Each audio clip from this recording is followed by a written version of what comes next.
എല്ലാ കൂട്ടുകാർക്കും score railway മലയാളത്തിന്റെ മറ്റൊരു സെഷനിലേക്ക് സ്വാഗതം. അങ്ങനെ അറാബി ടെക്നീഷ്യന്റെ നോട്ടിഫിക്കേഷൻ പുറത്തു വന്നിരിക്കുകയാണ്. ഞാൻ ഓൾറെഡി പറഞ്ഞിരുന്നു, ജൂൺ 30 തൊട്ട് നിങ്ങൾക്ക് നോട്ടിഫിക്കേഷൻ ലൈവ് ആയിരിക്കും, അതുപോലെ തന്നെ അപ്ലിക്കേഷൻ വിൻഡോ ലൈവ് ആയിരിക്കും, നിങ്ങൾക്ക് അപ്ലൈ ചെയ്ത് തുടങ്ങാമെന്ന് പറഞ്ഞിട്ടുണ്ടായിരുന്നു.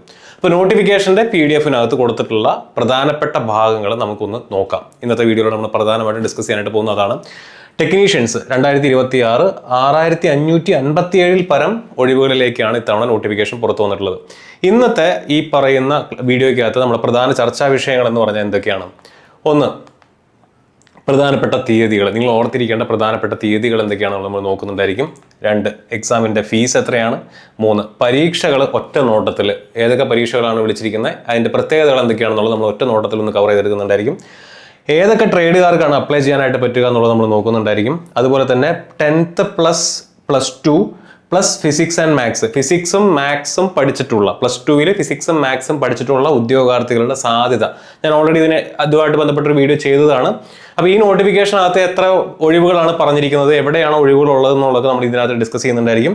ആൻഡ് ഫൈനലി എക്സാമിൻ്റെ പാറ്റേൺ ആൻഡ് എക്സാമിൻ്റെ സിലബസ്. പ്രത്യേകിച്ച് മാറ്റങ്ങളൊന്നുമില്ല, ഞാൻ മുന്നേ പറഞ്ഞിട്ടുള്ള പോലെ തന്നെയാണ്. എക്സാമിൻ്റെ പാറ്റേണിനകത്ത് പ്രത്യേകിച്ച് കഴിഞ്ഞ വർഷത്തിൽ നിന്നും വലിയ മാറ്റങ്ങളൊന്നും നമുക്ക് ഇവിടെ കാണാൻ ഇല്ല.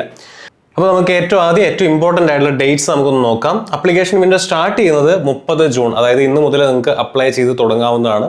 അപ്ലിക്കേഷൻ വിൻഡോ ക്ലോസ് ചെയ്യുന്നത് 29 ജൂലൈ 2026 കറക്ഷൻ വിൻഡോ 1/8/2026 മുതൽ 10/8/2026 വരെയാണ് കറക്ഷൻ വിൻഡോ. അപ്പോൾ ഓരോ കറക്ഷനും നിങ്ങൾ നിശ്ചിതമായിട്ടുള്ള ഒരു എമൗണ്ട് അടച്ചതിന് ശേഷമാണ് കറക്ഷൻ അതിനുള്ള സ്കോപ്പ് ഉണ്ടായിരിക്കുക. അപ്പോൾ ഈ സമയത്തിനകത്ത് തന്നെ അപ്ലൈ ചെയ്യാനായിട്ട് ശ്രദ്ധിക്കുക. അപ്പോൾ ഡേറ്റുകൾ നമ്മൾ ഇമ്പോർട്ടൻ്റ് ആയിട്ടുള്ളത് നമ്മൾ നോക്കി. ഇനി അടുത്ത് നമ്മൾ നോക്കാൻ പോകുന്നത് എന്താണ്? എക്സാമിനേഷൻ്റെ ഫീസ് എത്രയാണെന്നുള്ളതാണ്.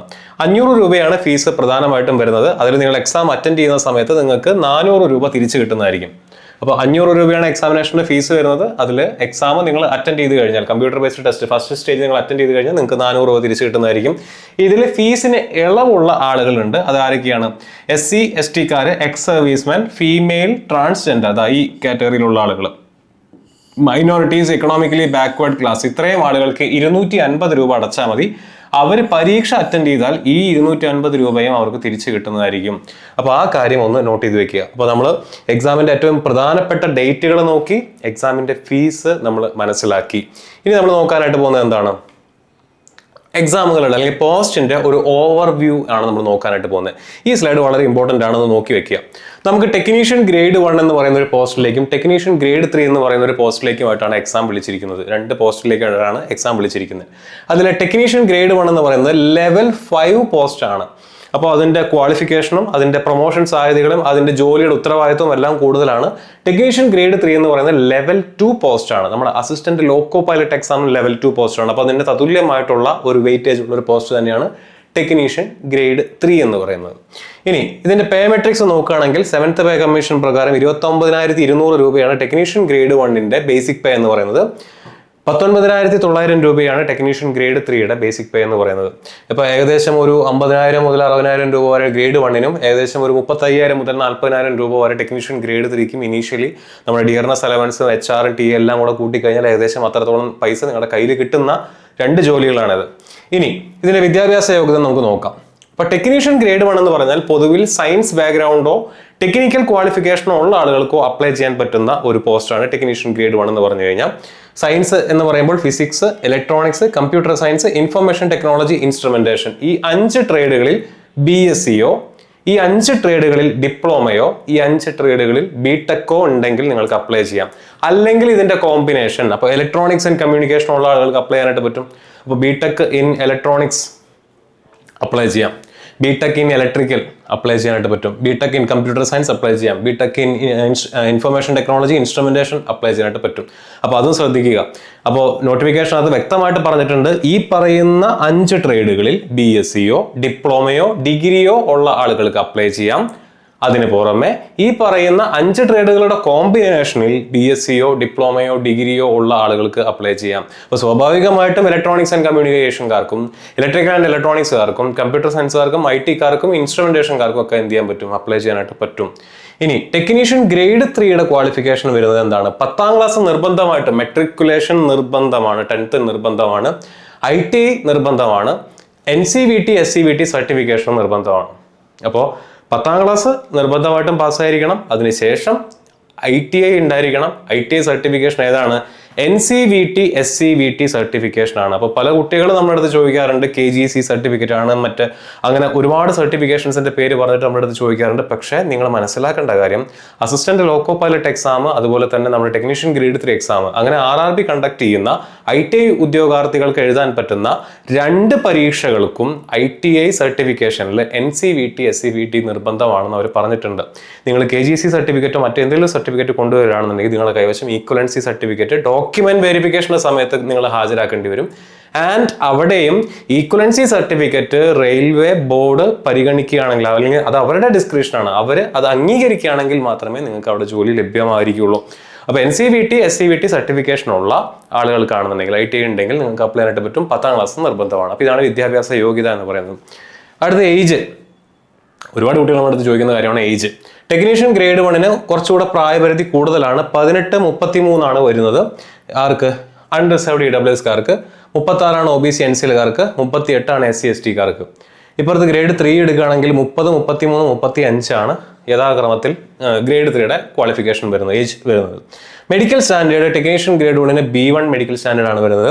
ടെക്നീഷ്യൻ ഗ്രേഡ് 3 എന്ന് പറയുന്നത് ഒരുപാട് പോസ്റ്റുകൾ ഉള്ളത് കൊണ്ട് തന്നെ അതിന്റെ മെഡിക്കൽ സ്റ്റാൻഡേർഡ്സ് വേരി ചെയ്യും. From A to C, A3, B1, B2, C1 ഈ 4 മെഡിക്കൽ സ്റ്റാൻഡേർഡ് പ്രകാരമാണ് ഇപ്പോൾ നോട്ടിഫിക്കേഷൻ പുറത്തു വന്നിട്ടുള്ളത്.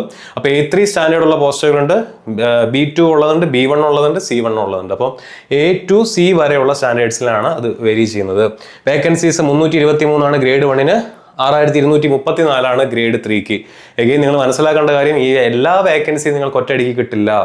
ഈ 6234 വേക്കൻസീസും ഈ പറയുന്ന 323 വേക്കൻസീസും 21 RRBകളിലേക്ക് ഡിസ്ട്രിബ്യൂട്ട് ചെയ്ത് കൊടുത്തിരിക്കുകയാണ്. നിങ്ങൾ ചെന്നൈ RRBയിൽ എടുത്തു കഴിഞ്ഞാൽ അവിടെ ഒരു നിശ്ചിത വേക്കൻസി ഉണ്ടോ, ആ വേക്കൻസിയിലേക്ക് മാത്രമേ നിങ്ങൾക്ക് മത്സരിക്കാനായിട്ട് പറ്റുള്ളൂ. ട്രിവാൻഡ്രം RRBയിൽ ഒരു നിശ്ചിത വേക്കൻസി ഉണ്ടാവും. അപ്പോൾ അവിടേക്ക് മാത്രമേ നിങ്ങൾക്ക് മത്സരിക്കാനായിട്ട് പറ്റുള്ളൂ. അതുകൂടെ മനസ്സിലാക്കുക. 6000 വേക്കൻസി എന്ന് പറഞ്ഞു കഴിഞ്ഞാലും അത് നിങ്ങൾ അപ്ലൈ ചെയ്യുന്ന RRBയിൽ എത്ര വേക്കൻസി ഉണ്ടോ അത്രയായിരിക്കും നിങ്ങൾക്ക് അപ്ലൈ ചെയ്യാനായിട്ട് പറ്റുക. അതിൽ തന്നെ റിസർവേഷൻ അനുസരിച്ച് കമ്മ്യൂണിറ്റി വൈസ് വേക്കൻസീസ് സെപ്പറേറ്റ് ഉണ്ടായിരിക്കും. നമ്മൾ ഇതിന്റെ ഡീറ്റെയിൽസ് എല്ലാം വരുന്ന ദിവസങ്ങളിൽ നമ്മുടെ തന്നെ ചാനലിൽ ചെയ്യുന്നുണ്ടായിരിക്കും. നിങ്ങൾ ശ്രദ്ധയോടെ നമ്മുടെ ചാനലിൽ വീഡിയോസ് എല്ലാം ഫോളോ ചെയ്യുക. ഓക്കെ, അപ്പോൾ ഇതാണ് പോസ്റ്റുകളുടെ ഓവർവ്യൂ. ഇനി ടെക്നീഷ്യൻ ഗ്രേഡ് 3 എക്സാം, നമുക്ക് ആദ്യത്തെ പരീക്ഷ തന്നെ നോക്കാം. ടെക്നീഷ്യൻ ഗ്രേഡ് 3 എക്സാം, ഇതിലെ പ്രായപരിധി നമുക്ക് ആദ്യം നോക്കാം. പ്രായപരിധി ഞാൻ നേരത്തെ കാണിച്ചതാണ്, പക്ഷെ കുട്ടികൾ നമ്മുടെ ചോദിക്കാറുണ്ട് ഡേറ്റ് ഓഫ് ബർത്ത് വെച്ചിട്ട്, ഇന്ന ഡേറ്റ് ഓഫ് ബർത്തിൽ ജനിച്ച ആളാണ് ഞാൻ, എനിക്ക് അപ്ലൈ ചെയ്യാനായിട്ട് പറ്റുമോ? നിങ്ങൾ മനസ്സിലാക്കേണ്ട കാര്യം, ഞാൻ ഡേറ്റ് ഓഫ് ബർത്ത് അടക്കമുള്ള ഡാറ്റ അവിടെ കാണിക്കാം. ആ ഡാറ്റ മനസ്സിലാക്കിയതിന് ശേഷം നിങ്ങൾക്ക് അപ്ലൈ ചെയ്യാൻ പറ്റുമോ എന്ന് നിങ്ങൾ തന്നെ തീരുമാനിക്കുക. അപ്പോൾ ടെക്നീഷ്യൻ ഗ്രേഡ് 3യുടെ കാര്യത്തിൽ ജൂലൈ 1, 2026 നമ്മൾ ഡേറ്റ് ഓഫ് ബർത്ത് നോക്കുന്ന തീയതി. ജൂലൈ 1, 2026 എന്ന് പറഞ്ഞു കഴിഞ്ഞാൽ നാളെ നിങ്ങളുടെ പ്രായപരിധി 18-നും 30-നും ഇടയിലായിരിക്കണം. എന്ന് പറഞ്ഞാൽ നിങ്ങൾ 2/7/96 അതിനുശേഷമോ ജനിച്ചവരാണെങ്കിൽ നിങ്ങൾക്ക് അപ്ലൈ ചെയ്യാം. ആർക്ക്? UR EWSകാർക്ക് 2/7/96. 18-33 വരെയുള്ളവരാണെങ്കിൽ 2/7/93. 18-35 വരെയുള്ളവരാണെങ്കിൽ 2/7/91. അപ്പോൾ ഈ ഡേറ്റ് നിങ്ങൾ കൃത്യമായിട്ട് ഓർത്ത് വയ്ക്കുക. ഈ ഡേറ്റുകളിൽ ജനിച്ചവരോ അതിനുശേഷം ജനിച്ചവർക്കോ ആണ് എക്സാം ടെക്നീഷ്യൻ ഗ്രേഡ് 3 അപ്ലൈ ചെയ്യാനായിട്ട് പറ്റുന്നത്. ക്ലിയർ ആയി കാണുമെന്ന് വിശ്വസിക്കുന്നു. പ്രായപരിധി നമ്മൾ മനസ്സിലാക്കി. ഇനി നമ്മൾ നോക്കാനായിട്ട് പോകുന്നത് ITIക്കാരുടെ ട്രേഡുകളാണ്. ഇത് ഭയങ്കര ട്രിക്കി ആയിട്ടുള്ളൊരു സിറ്റുവേഷനാണ്. കാരണം നിങ്ങൾക്ക് ടെക്നീഷ്യൻ ഗ്രേഡ് 3യുടെ നോട്ടിഫിക്കേഷൻ നോക്കിക്കഴിഞ്ഞ് കഴിഞ്ഞാൽ ഏകദേശം 62 പേജുകളുള്ള ഒരു നോട്ടിഫിക്കേഷനാണ്. അതിലെ 39ാമത്തെ പേജ് മുതൽ ഏകദേശം ഒരു 45ാമത്തെ പേജ് വരെ വിവിധ RRBകളിലായിട്ട് കൊടുത്തിട്ടുള്ള വേക്കൻസീസിൻ്റെ ചാർട്ട് നിങ്ങൾക്ക് കാണാനായിട്ട് സാധിക്കും. അപ്പോൾ അവിടെ ഒരുപാട് ട്രേഡുകളുണ്ട്. നിങ്ങൾ ഏകദേശം അതിൻ്റെ യുണീക്കായിട്ടുള്ള ഓരോ ട്രേഡുകൾ എടുത്ത് നോക്കിക്കഴിഞ്ഞാൽ 10-45ഓളം ട്രേഡുകാർക്ക് ടെക്നീഷ്യൻ ഗ്രേഡ് 3 എക്സാം അപ്ലൈ ചെയ്യാനായിട്ട് പറ്റും. 45ഓളം ട്രേഡുകാർക്ക്. എത്ര പോസ്റ്റുകളുണ്ട്? 25 പോസ്റ്റുകളുണ്ട്. അതിലൊരു പോസ്റ്റ് മാറ്റി വെച്ചേക്ക്. ഒരു പോസ്റ്റ് ടെക്നീഷ്യൻ ഗ്രേഡ് 1 ആണ്. അത് മാറ്റിയാൽ 24 പോസ്റ്റിലേക്ക് 45ഓളം ITIക്കാർക്ക് അപ്ലൈ ചെയ്യാനായിട്ട് പറ്റും. അപ്പോൾ ഈ 45 ITI ട്രേഡുകൾ ഏതൊക്കെയാണെന്നുള്ളത് നിങ്ങൾക്ക് മനസ്സിലാക്കാൻ എളുപ്പത്തിന് ഞാൻ തരം തിരിച്ചു കൊടുത്തിരിക്കുകയാണ്. ശ്രദ്ധയോടെ നോക്കുക. നിങ്ങളുടെ ട്രേഡ് ഇതിനകത്ത് ഉണ്ടോ എന്നുള്ളത് ഉറപ്പുവരുത്തുക. ആദ്യത്തെ ഇലക്ട്രോണിക്സ് ആൻഡ് ഇലക്ട്രിക്കൽ റിലേറ്റഡ് ആയിട്ടുള്ള ട്രേഡുകളാണ്. അത് ഏകദേശം 8 ട്രേഡുകളാണ് വരുന്നത്. Electrician, wireman, electronics mechanic, mechanic power electronics, instrument mechanic, mechanic mechatronics, mechanic HTLT equipment and cable joining, signal related diploma, BSc streams. ഇത്രയും സാധനങ്ങൾ നിങ്ങൾക്ക് എവിടെ വരുന്നുണ്ട്? നമ്മുടെ ടെക്നീഷ്യൻ ഗ്രേഡ് 3യുടെ ഇലക്ട്രിക്കൽ ആൻഡ് ഇലക്ട്രോണിക് റിലേറ്റഡ് ആയിട്ടുള്ള ട്രേഡുകൾ ആയിട്ട് നമുക്ക് കണക്കൂട്ടാനായിട്ട് പറ്റുന്നുണ്ട്. ഇനി നമ്മുടെ മെക്കാനിക്കൽ ആൻഡ് വർക്ക്ഷോപ്പ് റിലേറ്റഡ് ആയിട്ടാണെന്നുണ്ടെങ്കിൽ 14ഓളം ട്രേഡുകളാണ് വരുന്നത്. അതിൽ ഫിറ്റർ ഉണ്ട്, ഫിറ്റർ സ്ട്രക്ചറൽ ഉണ്ട്, വെൽഡർ ഫാമിലി എന്നാണ് ഞാൻ കൊടുത്തിരിക്കുന്നത്. വെൽഡറിനകത്ത് തന്നെ welder structural, pipe, TIG, MIG അങ്ങനെ ഒരുപാട് കാറ്റഗറി വരുന്നുണ്ട്. അതുകൊണ്ടാണ് വെൽഡർ ഫാമിലി ഞാൻ കൊടുത്തിരിക്കുന്നത്. മെഷീനിസ്റ്റ് ഉണ്ട്, മെഷീനിസ്റ്റ് അതിൻ്റെ തന്നെ ഗ്രൈൻഡർ ഉണ്ട്, ടേണർ ഉണ്ട്, കാർപ്പൻറ്റർ ഉണ്ട്, ഫർണിച്ചർ ആൻഡ് കാബിനറ്റ് മേക്കർ ഉണ്ട്. ഈ രീതിയിൽ 14ഓളം വരുന്ന ട്രേഡുകളാണ് മെക്കാനിക്കൽ റിലേറ്റഡ് ആയിട്ടുള്ള ITIക്കാർക്ക് അപ്ലൈ ചെയ്യാനായിട്ട് പറ്റുന്നത്. ഇനി വർക്ക്ഷോപ്പ് ആൻഡ് മെക്കാനിക്കൽ. ഇനി ഓട്ടോമൊബൈലുകാർക്ക് പറ്റുന്ന 6ഓളം ട്രേഡുകളുണ്ട്. Mechanic diesel, mechanic motor vehicle, mechanic auto electrical and electronics, mechanic repair and maintenance of heavy vehicles, mechanic automobile, tractor mechanic തുടങ്ങിയ ട്രേഡുകളൊക്കെ വരുന്നുണ്ട്. അതിനുശേഷം crane and heavy equipment, crane operator അങ്ങനെയുള്ള ട്രേഡുകൾ വരുന്നുണ്ട്. ടെക്സ്റ്റൈൽ ആൻഡ് ടൈലറിംഗ് റിലേറ്റഡ് ആയിട്ടുള്ള ട്രേഡുകൾ നിങ്ങൾക്ക് ഇവിടെ കാണാനായിട്ട് സാധിക്കുന്നുണ്ട്. അപ്പോൾ ഇത്തരത്തിൽ 44ഓളം ട്രേഡുകളാണ്, യുണീക്ക് ആയിട്ടുള്ള 44ഓളം ട്രേഡുകൾ നിങ്ങൾക്ക് ടെക്നീഷ്യൻ ഗ്രേഡ് 3യിൽ അപ്ലൈ ചെയ്യാനായിട്ട് സാധിക്കുന്നുണ്ട്. ഏകദേശം 25 അല്ലെങ്കിൽ 24ഓളം പോസ്റ്റുകളിലേക്കായിട്ടാണ് ഇത്രയും ട്രേഡുകാർക്ക് അപ്ലൈ ചെയ്യാനായിട്ട് പറ്റുന്നത്. അപ്പോൾ ഏതൊക്കെ ട്രേഡുകാർക്ക് ഏതൊക്കെ പോസ്റ്റിലേക്ക് അപ്ലൈ ചെയ്യാനായിട്ട് പറ്റും, അത് മറ്റൊരു വീഡിയോയ്ക്കുള്ള സ്കോപ്പ് തന്നെയുണ്ട്. നമുക്ക് ഈ വീഡിയോയിൽ അത് പറഞ്ഞാൽ തീരില്ല. ഡീറ്റെയിൽ ആയിട്ട് നമുക്ക് മറ്റൊരു വീഡിയോയിൽ തന്നെ ഡിസ്കസ് ചെയ്യാം. ഞാനിപ്പോൾ ട്രേഡുകൾ ഏതൊക്കെയാണെന്നുള്ളതും പോസ്റ്റുകൾ ഏതൊക്കെയാണെന്നുള്ളതാണ് ജസ്റ്റ് നിങ്ങളൊന്ന് പരിചയപ്പെടുത്താനായിട്ട് വിചാരിക്കുന്നത്. അപ്പോൾ ടെക്നീഷ്യൻ ഗ്രേഡ് 3യുടെ ITI ഉദ്യോഗാർത്ഥികളുടെ സാധ്യതയാണ് നിങ്ങളിവിടെ കണ്ടത്. ഇത്രയും ട്രേഡുകാർക്ക് അപ്ലൈ ചെയ്യാനായിട്ട് പറ്റും. ഇപ്പോൾ വെൽഡർ, ഫിറ്റർ, അതുപോലെ തന്നെ കാർപ്പൻട്രി, ഫൗണ്ടറി തുടങ്ങിയ ട്രേഡുകളുള്ള കുട്ടികൾ, വയർമാൻ ഒക്കെ ഉള്ള കുട്ടികൾ ശ്രദ്ധയോടെ ഇരിക്കുക. നിങ്ങൾക്ക് ഒരുപാട് ഓപ്പർച്യൂണിറ്റീസ് വരുന്നുണ്ട്, ഒരുപാട് വേക്കൻസീസ് വരുന്നുണ്ട്. പ്രത്യേകിച്ച് ട്രിവാൻഡ്രം RRBയിലും ചെന്നൈ RRBയിലും ഒക്കെ വേക്കൻസീസ് ധാരാളമായിട്ട് വരുന്നുണ്ട്. അപ്പോൾ അത് വരുന്ന ദിവസങ്ങളിൽ നമ്മൾ അതിൻ്റെ വീഡിയോസ് ചെയ്യുന്നുണ്ടായിരിക്കും. കൃത്യമായിട്ട് അത് മനസ്സിലാക്കി അപ്ലൈ ചെയ്യുക. വീഡിയോസ് എല്ലാം കണ്ട് മനസ്സിലാക്കിയിട്ട് അപ്ലൈ ചെയ്യുക. ചാടിക്കറി അപ്ലൈ ചെയ്യാനായിട്ട് നിൽക്കരുത്. അപ്ലൈ ചെയ്യുന്ന സമയത്ത് ശ്രദ്ധിക്കേണ്ട കുറേ കാര്യങ്ങളൊക്കെ ഉണ്ട്. അപ്പോൾ അതൊക്കെ നമ്മൾ വരുന്ന ദിവസങ്ങളിൽ പറഞ്ഞു തരുന്നുണ്ടായിരിക്കും. ഇനി കുറേ കുട്ടികൾക്കുള്ള സംശയമാണ്, 10ാം ക്ലാസ് നമ്മൾ വീഡിയോയിൽ ആദ്യം പറഞ്ഞ പോലെ 10ന് ശേഷം +2 എടുത്തു, +2 ഫിസിക്സും മാത്സും ആണ് കൈകാര്യം ചെയ്തിരിക്കുന്നത്. അങ്ങനെയുള്ളവർക്ക് ടെക്നീഷ്യൻ ഗ്രേഡ് 3യിൽ അവസരമുണ്ടോ? കഴിഞ്ഞ വർഷങ്ങളുണ്ടായിരുന്നു, ഈ വർഷവും നിങ്ങൾക്ക് ഓപ്പർച്യൂണിറ്റി ഉണ്ട്. അപ്പോൾ ടെക്നീഷ്യൻ ഗ്രേഡ് 3യിൽ സിഗ്നൽ ആൻഡ് ടെലികമ്മ്യൂണിക്കേഷൻ എന്ന് പറയുന്ന ഒരു പോസ്റ്റ് ഉണ്ട്, കാറ്റഗറി നമ്പർ 14, കാറ്റഗറി നമ്പർ 14. ഞാൻ നേരത്തെ പറഞ്ഞു 25 പോസ്റ്റുകളുണ്ട്. അതിൽ 14ാമത്തെ പോസ്റ്റാണ് സിഗ്നൽ ആൻഡ് ടെലികമ്മ്യൂണിക്കേഷനായിട്ട് റിലേറ്റ് ചെയ്തിട്ടുള്ളത്. അപ്പോൾ ആ പോസ്റ്റ് നിങ്ങൾക്ക് ആർക്ക് അപ്ലൈ ചെയ്യാൻ പറ്റുന്നതാണ്? ഈ പറയുന്ന പോലെ 10ന് ശേഷം +2 ഫിസിക്സോ മാത്സോ എടുത്തിട്ടുള്ള കുട്ടികൾക്ക് അപ്ലൈ ചെയ്യാനായിട്ട് പറ്റുന്നതാണ്. അപ്പോൾ ആ പോസ്റ്റ് നിങ്ങൾക്ക് മാത്രമുള്ളതല്ല, ഇലക്ട്രീഷ്യൻസ്, അതുപോലെ തന്നെ ഇലക്ട്രോണിക്സ്, മെക്കാനിക്, വയർമാൻ തുടങ്ങിയ ITI ട്രേഡുകാർക്കും, അതുപോലെ തന്നെ CCA നമ്മുടെ കോഴ്സ് കംപ്ലീറ്റഡ് ആക്ട് അപ്രന്റീഷിപ്പ് ഉള്ള ആളുകൾക്കും, അതുപോലെ തന്നെ മറ്റ് ഈ പറഞ്ഞ പോലെ +2 ഫിസിക്സും മാത്സും കൈകാര്യം ചെയ്തിട്ടുള്ള ആളുകൾക്ക് അപ്ലൈ ചെയ്യാൻ പറ്റുന്ന ഒരു പോസ്റ്റാണ് കാറ്റഗറി നമ്പർ 14. അപ്പോൾ 25 പോസ്റ്റുകളുള്ളതിൽ ഈ ഒരു പോസ്റ്റ് മാത്രമാണ് നിങ്ങൾ ഫിസിക്സും മാത്സും +2ൽ പഠിച്ചിട്ടുള്ള ഉദ്യോഗാർത്ഥികൾക്ക് അപ്ലൈ ചെയ്യാനായിട്ട് പറ്റുന്നത്. അപ്പോൾ ഇതിൻ്റെ വേക്കൻസി എത്രത്തോളം ഉണ്ടെന്നുള്ളത് നമുക്ക് നോക്കാം. വേക്കൻസി ചാർട്ടാണ് ഞാൻ ഇവിടെ കാണിച്ചിരിക്കുന്നത്. ഇത് technician grade 3 signal and telecommunication category 14 അതിൻ്റെ മാത്രമാണ്. Technician grade 3 signal and telecommunication category 14ന്റെ വേക്കൻസി ചാർട്ട് മാത്രമാണിത്. മനസ്സിലായില്ലേ? അപ്പം +2 ഫിസിക്സ് ആൻഡ് മാത്സ് ഉള്ള ഉദ്യോഗാർത്ഥികൾക്ക് അപ്ലൈ ചെയ്യാൻ പറ്റുന്ന പോസ്റ്റും അതിന്റെ വേക്കൻസി ചാർട്ടുമാണ് ഇവിടെ കൊടുത്തിരിക്കുന്നത്. ഇതിനൊരു ഹൈറാർക്കി ഞാൻ കൊടുത്തിട്ടുണ്ട്. ഏറ്റവും കൂടുതൽ വേക്കൻസീസ് ഉള്ള RRBs ആണ് മുകളിൽ കൊടുത്തിരിക്കുന്നത്. ഏറ്റവും കൂടുതൽ പ്രയാഗ്രാജ് ആണ്, അത് ഉത്തരേന്ത്യയിലാണ്. 2 തിരുവനന്തപുരമാണ്. നമുക്ക് അപ്ലൈ ചെയ്യാൻ പറ്റും. നമ്മുടെ നാട്ടിലുള്ള RRBയിൽ എന്താണ് ഈ പറയുന്ന 12th PCM ഫിസിക്സും അതുപോലെ തന്നെ ഈ പറയുന്ന മാത്സും പഠിച്ചിട്ടുള്ള ഉദ്യോഗാർത്ഥികൾക്ക് അപ്ലൈ ചെയ്യാൻ പറ്റുന്ന പോസ്റ്റാണ്. അപ്പോൾ അതിൽ എത്ര ഒഴിവുണ്ട്? 34 ഒഴിവാണ് ഉള്ളത്. എവിടെ? ട്രിവാൻഡ്രത്ത്. അതിൽ തന്നെ UR ഒഴിവ് 11 ആണ്, SC 4 ആണ്, ST 9 ആണ്, OBC 7 ആണ്, EWS 3 ആണ്. ചെന്നൈ തൊട്ടടുത്ത് കിടക്കുന്ന നമ്മുടെ RRB ആണ്, അവിടെ 33 ഒഴിവുണ്ട്. അപ്പോൾ ഇത്തവണ നമ്മുടെ നാട്ടിലെ കുട്ടികൾക്ക് അപ്ലൈ ചെയ്യാനായിട്ട് നല്ല ഓപ്പർച്യൂണിറ്റിയാണ്. തിരുവനന്തപുരവും ചെന്നൈയിലും തന്നെ ഇത്രയും ഒഴിവുകൾ കിടപ്പുണ്ട്. പിന്നെ നിങ്ങൾക്ക് അപ്ലൈ ചെയ്യാൻ പറ്റുന്ന മുംബൈയും സൗത്ത് ഇന്ത്യയിൽ കിടക്കുന്ന ഒരു ഭാഗമാണ് RRB. സോ അവിടെ 28 ഒഴിവുണ്ട്. ബാംഗ്ലൂർ 22 ഒഴിവുകളുണ്ട്. താഴെ വന്നു കഴിഞ്ഞാൽ നമുക്ക് സെക്കന്ദരാബാദ് നോക്കാം. സെക്കന്ദരാബാദ് ഒഴിവ് വളരെ കുറവാണ്. നോക്കിക്കഴിഞ്ഞാൽ 0 അല്ലേ, ഒഴിവ് അവിടെ ഇല്ല എന്നർത്ഥം. അപ്പം നമ്മൾ സ്ഥിരമായിട്ട് പറയുന്ന 5 RRBകളിൽ 4 RRBയിലും സാമാന്യം ഭേദപ്പെട്ട ഒഴിവുകളുണ്ട്. തിരുവനന്തപുരം, ചെന്നൈ നിങ്ങൾക്ക് അപ്ലൈ ചെയ്യാവുന്നതാണ്. ഇനി ഈ തിരുവനന്തപുരം വേണോ ചെന്നൈ വേണോ? അപ്പോൾ ഈ പോസ്റ്റ് മാത്രം അപ്ലൈ ചെയ്യാൻ പറ്റുന്ന കുട്ടികളുണ്ടാവും. നിങ്ങൾ അപ്ലൈ ചെയ്യുമ്പോൾ ശ്രദ്ധിക്കേണ്ട കാര്യം എന്താ? ട്രിവാൻഡ്രം ഉണ്ട്, ചെന്നൈ ഉണ്ട്, ഏതാണ് അപ്ലൈ ചെയ്യേണ്ടത്? നിങ്ങളുടെ കമ്മ്യൂണിറ്റിയുടെ വേക്കൻസി ഇവിടെ നോക്കുക. ഇപ്പോൾ നിങ്ങൾ OBC കാരാണെന്ന് വിചാരിക്കും. OBC-കാരാണെങ്കിൽ നിങ്ങൾക്ക് അപ്ലൈ ചെയ്യാൻ പറ്റുന്ന പോസ്റ്റുകൾ ഏതാണ്? ഒന്ന് OBC വേക്കൻസി അല്ലേ? ഞാൻ ഇപ്പുറത്ത് ട്രിവാൻഡ്രം എന്ന് എഴുതി, ഇപ്പുറത്ത് ചെന്നൈ എന്ന് എഴുതി. OBC വേക്കൻസി ട്രിവാൻഡ്രത്ത് എത്രയാണ് വരുന്നത്? ട്രിവാൻഡ്രത്ത് 7 ആണ് വരുന്നത്. ചെന്നൈയിൽ എത്രയാണ് വരുന്നത്? ചെന്നൈയിൽ 6 വരുന്നത്. നിങ്ങൾക്ക് ഈ പോസ്റ്റ് മാത്രമാണോ കിട്ടുന്നത്, അല്ലെങ്കിൽ വേക്കൻസി മാത്രമാണോ കിട്ടുന്നത്? അല്ല, നിങ്ങൾക്ക് UR കൂടെ അപ്ലൈ ചെയ്യാനായിട്ട് പറ്റും. അപ്പോൾ ട്രിവാൻഡ്രത്ത് 11 UR വേക്കൻസി വരുന്നുണ്ട്, ചെന്നൈയിൽ 16 UR വേക്കൻസി വരുന്നുണ്ട്. അപ്പോൾ ടോട്ടൽ എത്ര വേക്കൻസിയിലേക്ക് നിങ്ങൾ ചെന്നൈയിൽ അപ്ലൈ ചെയ്യുന്നത്? ചെന്നൈയിൽ നിങ്ങൾക്ക് 22 വേക്കൻസിയാണ് OBC-കാർക്കുള്ളത്. ട്രിവാൻഡ്രത്താണെങ്കിൽ 18 വേക്കൻസിയാണ് ആർക്കുള്ളത്? OBC-കാർക്കുള്ളത്. അപ്പോൾ ഇത് നോക്കുക, നമുക്ക് ഒറ്റ നോട്ടത്തിൽ നോക്കുമ്പോൾ ചെന്നൈയിലാണല്ലോ OBC-കാർക്ക് വേക്കൻസി കുറവ്, ട്രിവാൻഡ്രത്താണല്ലോ കൂടുതലെന്ന് തോന്നും. പക്ഷെ അങ്ങനെയല്ല, അതിൻ്റെ റിയാലിറ്റി UR വേക്കൻസി കൂടെ നിങ്ങൾ നോക്കിയിട്ട് വേണം അപ്ലൈ ചെയ്യാനായിട്ട്. ഓക്കെ, അപ്പോൾ ആ രീതിയിൽ അത് കാൽക്കുലേറ്റ് ചെയ്ത് മനസ്സിലാക്കുക. ഇനി ST-കാരാണെന്നുണ്ടെങ്കിൽ നോക്കുക, അപ്പോൾ ST-ക്ക് 9 ഒഴിവ് എവിടെയുണ്ട്? നമ്മുടെ ട്രിവാൻഡ്രത്തുണ്ട്. 11 ഒഴിവ് UR-ഉം കിടപ്പുണ്ട്. അപ്പോൾ 20ഓളം ഒഴിവുകൾ ST-കാർക്ക് ട്രിവാൻഡ്രത്ത് കിടപ്പുണ്ട്. ധൈര്യമായിട്ട് നിങ്ങൾക്ക് ട്രിവാൻഡ്രം RRB അപ്ലൈ ചെയ്യാവുന്നതാണ്, കാരണം ST-യിൽ വേറെ എവിടെയും അത്ര ഒഴിവില്ല. ഇനി SC-കാരാണെങ്കിൽ 18 ഒഴിവ് മാത്രമാണ് ചെന്നൈയിൽ കിട്ടുന്നത്. 22 ഒഴിവ്, എവിടെയാണ് SC വരുന്നത്? 16, 22 ഒഴിവാണ് എവിടെ കിട്ടുന്നത്? നമുക്ക് ചെന്നൈയിൽ കിട്ടുന്നത്. ട്രിവാൻഡ്രത്താണെങ്കിൽ 15 ഒഴിവാണ് കിട്ടുന്നത്. UR-കാരാണെങ്കിൽ ചെന്നൈയിലാണ് കമ്പാരിറ്റീവ്ലി ഒഴിവ് കൂടുതൽ, 5 ഒഴിവ് അവിടെയാണ് കൂടുതലുള്ളത്. അപ്പോൾ അതും കൂടെ മനസ്സിലാക്കി വെക്കുക. ഇനി ടെക്നീഷ്യൻ ഗ്രേഡ് 1-ന്റെ കാര്യം എന്താണ്? 1-ന്റെ പ്രായപരിധി എന്ന് പറയുന്നത് നേരത്തെ പറഞ്ഞ അതിനേക്കാളും വിട്ട് ഒരു 3 വയസ്സാണ് എല്ലാത്തിലും കൂടുതലുള്ളത്.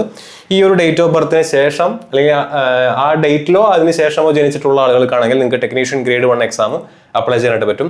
അതിന്റെ ക്വാളിഫിക്കേഷൻ വരുന്നത് ഞാൻ നേരത്തെ പറഞ്ഞ പോലെ bachelor of science in physics, electronics, computer science, information technology, instrumentation, ഈ ട്രേഡുകൾ, അല്ലെങ്കിൽ അതിന്റെ കോമ്പിനേഷൻ, അല്ലെങ്കിൽ 3 ഇയർ ഡിപ്ലോമ മേൽപ്പറഞ്ഞ സ്ട്രീമുകളിൽ അതിന്റെ കോമ്പിനേഷൻ. കണ്ടോ, കോമ്പിനേഷൻ വ്യക്തമായിട്ട് അവർ എഴുതിയിട്ടുണ്ട്. അല്ലെങ്കിൽ degree in engineering in the above basic streams or in the combination, അതിന്റെ കോമ്പിനേഷൻ. അപ്പോൾ ഇതിന്റെ കോമ്പിനേഷൻ എന്ന് പറയുമ്പോൾ സ്വാഭാവികമായിട്ട് ഞാൻ നേരത്തെ പറഞ്ഞ പോലെ ഇലക്ട്രോണിക്സ് ആൻഡ് കമ്മ്യൂണിക്കേഷനും ഇലക്ട്രിക്കൽ ആൻഡ് ഇലക്ട്രോണിക്സ് ഒക്കെ അതിനകത്ത് വരുന്നതാണ്. നിങ്ങൾക്ക് അപ്ലൈ ചെയ്യാൻ പറ്റുന്ന ഒരു പോസ്റ്റ് തന്നെയാണ് ഇത്. ഓക്കെ, അപ്പോൾ ടെക്നീഷ്യൻ ഗ്രേഡ് 1-ന്റെ കാര്യവും നിങ്ങൾക്ക് ക്ലിയർ ആയി കാണും. ഇനി ഇതിന്റെ എക്സാമിനേഷന്റെ സ്റ്റേജുകൾ നോക്കുകയാണെന്നുണ്ടെങ്കിൽ ഒരു സിംഗിൾ കമ്പ്യൂട്ടർ ബേസ്ഡ് ടെസ്റ്റ് ആയിരിക്കും ഉണ്ടായിരിക്കുക. സിംഗിൾ കമ്പ്യൂട്ടർ ബേസ്ഡ് ടെസ്റ്റ് ആയിരിക്കും ഉണ്ടായിരിക്കുക. ഇത് 2 ടെക്നീഷ്യൻ ഗ്രേഡ് 1-നും ഗ്രേഡ് 3-ക്കും ഇതേ സ്റ്റേജ് തന്നെയാണ്. ഇതിന് 100 ചോദ്യങ്ങൾ, 100 മാർക്ക്, 3-1 -1/3 നെഗറ്റീവ്, 90 മിനിറ്റ് അഥവാ 1.5 മണിക്കൂറിന്റെ പരീക്ഷയുള്ള ഒരു CBT. 100 ചോദ്യങ്ങൾ, 100 മാർക്ക്, നെഗറ്റീവ് -1/3 ആണ് വരുന്നത്. ഇനി അതിനുശേഷം ഡോക്യുമെന്റ് വെരിഫിക്കേഷൻ ഉണ്ടായിരിക്കും, മെഡിക്കൽ എക്സാമിനേഷൻ ഉണ്ടായിരിക്കും. മെഡിക്കൽ എക്സാമിനേഷന്റെ സമയത്താണ് നിങ്ങളുടെ മെഡിക്കൽ സ്റ്റാൻഡേർഡ് ഒക്കെ വെച്ചുകൊണ്ട് അവർ കൃത്യമായിട്ട് അത് അനലൈസ് ചെയ്യുന്നുണ്ടായിരിക്കുക. അപ്പോൾ ഇതാണ് എക്സാമിന്റെ സ്റ്റേജുകൾ വരുന്നത്. ഇനി എക്സാമിന്റെ ഒരു മാർക്ക് ഡിസ്ട്രിബ്യൂഷൻ എന്ന് പറഞ്ഞാൽ ഇത് ടെക്നീഷ്യൻ ഗ്രേഡ് 1-ന്റെ മാർക്ക് ഡിസ്ട്രിബ്യൂഷൻ ആണ്. കഴിഞ്ഞ വർഷത്തെ അതേ മാർക്ക് ഡിസ്ട്രിബ്യൂഷൻ തന്നെയാണ് ഇത്തവണയും വന്നിരിക്കുന്നത്. 10 മാർക്കിന് GK, 15 മാർക്കിന് റീസണിംഗ്, 20 മാർക്കിന് കമ്പ്യൂട്ടർ ആപ്ലിക്കേഷൻ, 20 മാർക്കിന് മാത്സ്, 35 മാർക്കിന് ബേസിക് സയൻസ് ആൻഡ് എഞ്ചിനീയറിംഗ്. ഈ രീതിയിലാണ് മാർക്ക് കൊടുത്തിരിക്കുന്നത്. 100 ചോദ്യങ്ങൾ, 100 മാർക്ക്, 90 മിനിറ്റിന്റെ പരീക്ഷ. ടെക്നീഷ്യൻ ഗ്രേഡ് 3-യുടെ ആണെന്നുണ്ടെങ്കിൽ 25 മാർക്കിന് മാത്സ്, 25 മാർക്കിന് റീസണിംഗ്, 40 മാർക്കിന് സയൻസ്, 10 മാർക്കിന് GK. 100 ചോദ്യങ്ങൾ, 100 മാർക്ക്, 90 മിനിറ്റ് പരീക്ഷയാണ് വരുന്നത്. ഇനി സ്വാഭാവികമായിട്ടും നിങ്ങൾക്ക് ഇനിയും പ്രധാനമായിട്ടും ഒരുപാട് സംശയങ്ങൾ വരാം. എന്തൊക്കെയാണ്? ഏതൊക്കെ ട്രേഡ്സ്, ഏതൊക്കെ പോസ്റ്റുകൾ എവിടെയൊക്കെ അപ്ലൈ ചെയ്യാനായിട്ട് പറ്റും? ഒഴിവുകൾ എത്രയാണ് ഓരോ സ്ഥലത്തുള്ളത്? ഒഴിവുകൾ എവിടെയാണ് ഏറ്റവും കൂടുതലുള്ളത്? അപ്ലൈ ചെയ്യുമ്പോൾ വേറെ എന്തൊക്കെ കാര്യങ്ങളാണ് ശ്രദ്ധിക്കേണ്ടത്? അപ്ലൈ ചെയ്യുമ്പോൾ മെഡിക്കൽ സ്റ്റാൻഡേർഡ്സ് നോക്കി കൊടുക്കണോ?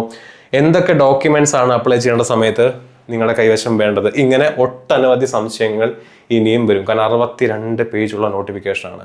ഒരുപാട് സാധ്യതകളുണ്ട്, ഒരുപാട് കാര്യങ്ങൾ നിങ്ങൾ ശ്രദ്ധിക്കേണ്ടതായിട്ടുണ്ട് അപ്ലൈ ചെയ്യുന്ന സമയത്താണെങ്കിലും പരീക്ഷയ്ക്ക് പ്രിപ്പയർ ചെയ്യുന്ന സമയത്താണെങ്കിലും. അപ്പോൾ ഈ സംശയങ്ങളെല്ലാം മാറ്റുന്നതിന് വേണ്ടി ഈ വരുന്ന ജൂലൈ 2-ാം തീയതി നമ്മൾ RRB ടെക്നീഷ്യൻ ഗ്രേഡ് 3 എക്സാമിന് വേണ്ടിയിട്ട് ഒരു പർട്ടിക്കുലർ ആയിട്ടുള്ള ഒരു വെബിനാർ നമ്മൾ കണ്ടക്ട് ചെയ്യാനായിട്ട് തീരുമാനിച്ചിരിക്കുകയാണ്.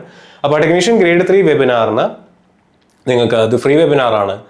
താഴെ കാണുന്ന ഗൂഗിൾ ഫോം ഫില്ല് ചെയ്ത് കഴിഞ്ഞാൽ ഈ വെബിനാറിനകത്ത് നിങ്ങൾക്ക് എന്ത് ചെയ്യാവുന്നതാണ്? പങ്കെടുക്കാവുന്നതാണ്. അപ്പോൾ ഈ വെബിനാർ പങ്കെടുത്ത് നിങ്ങളുടെ സംശയങ്ങളെല്ലാം മാറ്റിയതിന് ശേഷം എക്സാമിന് അപ്ലൈ ചെയ്യാനായിട്ട് ശ്രദ്ധിക്കുക.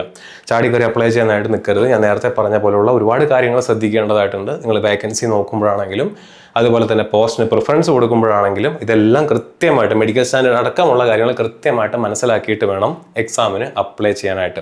അപ്പോൾ അതിൻ്റെ എല്ലാ കാര്യങ്ങളും അടങ്ങുന്ന ഒരു ഡീറ്റെയിൽ ആയിട്ടുള്ള ഒരു വെബിനാറാണ് നമ്മൾ ജൂലൈ 2-ാം തീയതി കണ്ടക്ട് ചെയ്യാനായിട്ട് തീരുമാനിച്ചിരിക്കുന്നത്. അപ്പോൾ നിങ്ങൾക്ക് താല്പര്യമുണ്ടെങ്കിൽ എന്ത് ചെയ്യാം, ഈ വീഡിയോയുടെ താഴെ ഡിസ്ക്രിപ്ഷനിൽ ഞാനൊരു ഗൂഗിൾ ഫോം കൊടുക്കാം. ആ ഗൂഗിൾ ഫോം നിങ്ങൾക്ക് ഫില്ല് ചെയ്യാവുന്നതാണ്. നിങ്ങൾക്ക് ഈ വെബിനാർ രജിസ്റ്റർ ചെയ്യാവുന്നതാണ്. അല്ലെങ്കിൽ നിങ്ങൾക്ക് ഓഫീസിൽ വിളിച്ച് നമ്മുടെ ഈ ഓഫീസ് നമ്പറിൽ വിളിച്ച് നിങ്ങൾക്ക് ഈ വെബിനാർ രജിസ്റ്റർ ചെയ്യാവുന്നതാണ്. വെബിനാർ അറ്റൻഡ് ചെയ്യാനായിട്ട് പരമാവധി ശ്രദ്ധിക്കുക. ജൂലൈ 2-ാം തീയതി മറക്കരുത്. അപ്പോൾ നേരത്തെ പറഞ്ഞ കാര്യങ്ങളെല്ലാം വെച്ചുകൊണ്ടുള്ള കാര്യങ്ങളെല്ലാം നമ്മുടെ വെബിനാറിനകത്ത് ഡിസ്കസ് ചെയ്യുന്നുണ്ടായിരിക്കും. വെബിനാറിൽ നമുക്ക് കാണാം. മറ്റൊരു വീഡിയോയിൽ വീണ്ടും കാണാം.